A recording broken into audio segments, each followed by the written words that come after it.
अस्सलाम वालेकुम दोस्तों, मैं हूं सईद उमर फारूक। अपने चैनल उमर स्पीक्स की एक और एपिसोड के साथ आपकी खिदमत में हाजिर हूं। दोस्तों आज की एपिसोड भी कुछ उम्रा और हज दोनों से रिलेटेड है। और आज क्योंकि 21 जनवरी है तो कल से यानी कि 22 जनवरी से कुछ तब्दीलियाँ आने वाली हैं उम्रा के पैकेजेस में।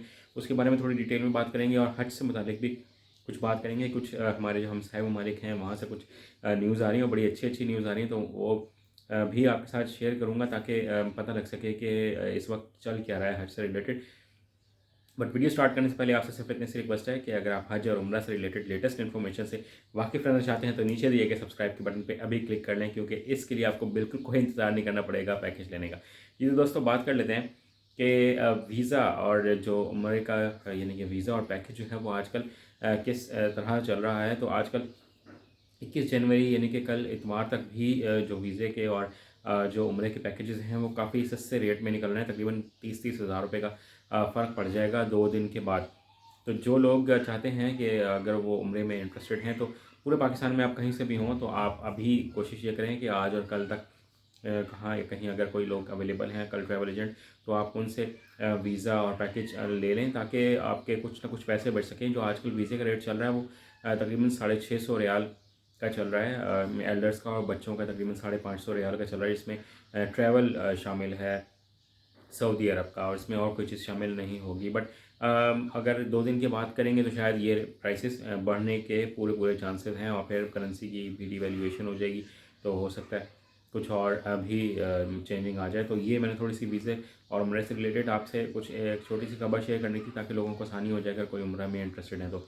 अब बात कर लेते हैं ज़रा हज से मुतालिक। तो सऊदी गवर्नमेंट जो है वो अपने विजन 2030 को बिल्कुल आगे लेकर चल रहा है, और उन्होंने बहुत सारी ख़वातीन ड्राइवर्स जो हैं वो तैयार कर ली हैं। जो उनकी जो हरमैन एक्सप्रेस ट्रेन है वो जनाब उसके लिए यानी कि जो उनकी एक्सप्रेस ट्रेन सर्विस है उसको अब ड्राइव करेंगी। तो ये बड़ी खुशाइन बात है कि वो ख़वातीन को भी आगे लेके आ रहे हैं, पढ़े लिखे ख़वातीन को बिल्कुल जॉब अपॉर्चुनिटी दे रहे हैं। तो जो टारगेट रखा हुआ है इस दफ़ा हज के लिए, तो आप लोग कोशिश ये करें कि उनकी जो एक्सप्रेस ट्रेन सर्विस है उसको भी यूज़ करें हज के दौरान, ताकि आपका टाइम भी बच सके और थकावट से भी बच सकें। तकरीबन 72,000 रोज़ाना की बेसिस पे वो आज़मीन हज को यानी कि ट्रैवल करवाएंगे from one place to another place. तो ये एक बड़ी अच्छी सर्विस है। कुछ अगर हम अपने हमसाय ममालिक से रिलेटेड बात करें तो उसमें इंडिया की जो हज कमेटी है वो मेरे ख्याल में पाकिस्तान से भी ज़्यादा अच्छा काम कर रही है। और उन्होंने जो वीवीआईपी जो हज पैकेजेस थे जिसमें 5,000 सीट्स उन्होंने मुख्तस की हुई थी, स्पेशली फ़िक्स की हुई थी, वो ख़त्म कर दी हैं, और ये बड़ी अच्छी बात है। और वो भी जो वीवीआईपी लोग होंगे वो भी उसी तरह का हज करेंगे जो बाकी लोग करेंगे। और फिर जो उन्होंने इस दफ़ा अपना कोटा अप्रूव करवाया वो तकरीबन 1,75,000 से ज़ायद है। और उसमें सबसे जो अच्छी बात है, बेहतरीन बात है, जो मेरे ख्याल में पाकिस्तानी गवर्नमेंट को भी इससे सीखना चाहिए कि हम एक इस्लामी ममालिक हैं, ऐसे ताल्लुक़ इस्लामिक कंट्री हैं और इससे हमारा ताल्लुक़ है। बट हमारे यहाँ पर जो सरकारी कोटा और जो प्राइवेट कोटा है वो 50-50% कर दिया गया ताकि प्राइवेट सेक्टर को हम बहुत ज़्यादा नवाजें।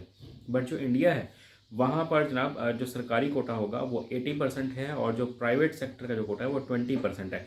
तो आप ये देखें कि वो हमसे बहुत बेहतर काम कर रहे हैं। और मेरी तमाम उन इंडियन मुस्लिम्स को बहुत दिली मुबारकबाद है जो इंशाल्लाह इस साल हज अदा करेंगे। और उम्मीद ये करते हैं कि उन लोगों का हज भी बहुत ज़्यादा आसान हो और उनको बेस्ट फैसिलिटीज़ दी जाएँ ताकि ज़्यादा से ज़्यादा लोग मुस्तफ़ीद हो सकें। तो उम्मीद यही करते हैं कि पाकिस्तानी गवर्नमेंट भी कुछ ना कुछ अच्छे काम कर ले, और प्राइवेट सेक्टर की बजाय अगर गवर्नमेंट सेक्टर को हम ज़्यादा फोकस करते और लोगों को ज़्यादा से ज़्यादा फैसिलिटीज़ देते, कोई छोटा पैकेज निकाल कर सस्ते दामों हम ज़्यादा से ज़्यादा लोगों को हज करवा देते, तो ये मेरे ख्याल में बहुत अच्छी बात थी। बट ऐसी कोई उम्मीद नज़र आ नहीं रही है।